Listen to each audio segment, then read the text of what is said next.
देखो IMMT junior secretariat assistant recruitment 2025 आपण मान गोटे न्यू जॉब नोटिफिकेशन नहीं आसी आपण मान आज। तो देखो ए पोस्ट रही वैकेंसी रही आपंकर 13टी टोटाल बहुत कम पोस्ट अच्छी। तो जो मैंने अप्लाई करने चाहते हैं अप्लाई करनी और वीडियोटी को आरंभ शेष जाए देखूँ। जो मैंने नुआ ये चैनल को विजिट कर गोटे सब्सक्राइब करूँ और वीडियो कमेंट कर कहतु नेक्स्ट जॉब नोटिफिकेशन कौ विषय नहीं आसी आपंप तो कमेंट करके वीडियो कहतु। तो चलतु वीडियो स्टार्ट करें फ्रेंड।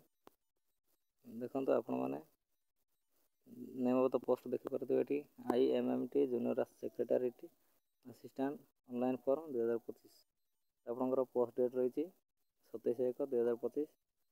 टोटाल वैकेंसी रही आपंकर 13टी वैकेंसी रही। तो आपण मैंने पढ़ी ने यार इनफॉरमेशन कौन कौन अच्छी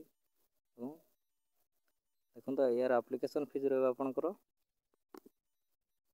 फॉर ऑल अदर कैंडिडेट रही 500 टका रही आपंकर SC ST PWD और वोमेन एक्स सर्विसमैन कैंडिडेट आपंकर नील रही फ्री आपने अप्लाई करेंगे ये जॉब टी। तो जो मैंने अप्लाई करने चाहते हैं फ्री अप्लाई करेंगे SC ST फ्री अच्छी। तो यार इम्पोर्टेंट डेट गुड़ाक देखो आपंकर इम्पोर्टेंट डेट रहा स्टार्टिंग डेट रही आपंकर 10/1/2025 जनवरी 10 तारिख आरंभ हो सारा।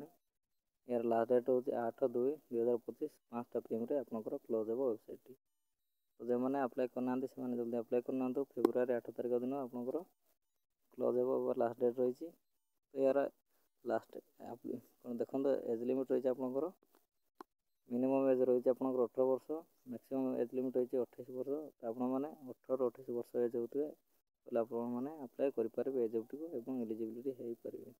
तो देखो यार क्वालिफिकेशन कौन रही क्वालिफिकेशन आपंकर देखो कैंडिडेट शुड पास कौन ना 10th और +2 और +3 ग्रेजुएशन करते मैंने एलिजिबिलिटी हो पारे ए जॉब टी। आपने जदि ग्रेजुएशन जब करेंगे भी आपने एलिजिबिलिटी हो पारे +2 कर 10th कर अप्लाई करेंगे ए जॉब टी। तो ये वैकेंसी रही आपंकर 13टी टोटाल पोस्ट रही JSA जूनियर सेक्रेटारीट असिस्टेंट रही आपंकर ए जॉब टी।